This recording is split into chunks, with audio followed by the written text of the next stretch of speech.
سلامونه دوستانو.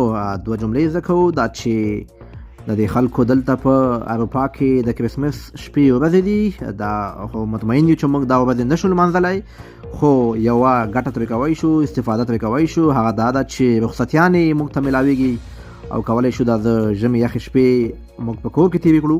نو څومره یخ خورکۍ وایي چې په الماني ژبه کې موږ له استاز نه یا له کار کې د شفت نه څنګه پوښتنه کوو چې په کرسمس کې موږ څو ورځې رخصت لرو، نو دا جمله په الماني ژبه باندې داسې وایو: Wie viele freie Tage haben wir zu Weihnachten? Wie viele freie Tage haben wir zu Weihnachten. یعنی په دې کرسمس کې موږ څو ورځې رخصت لرو، او که چېرته د مثال په توګه څومره شپې زه وایم موږ 15 ورځې رخصت لرو. 15 ورځې رخصت لرو، دا مثال ورکوم، دا ماته هم معلومه نه ده چې څو ورځې رخصت ده، خو مثال ورکوم. نو دا جمله په الماني ژبه باندې داسې وایو: Wir haben 15 freie Tage.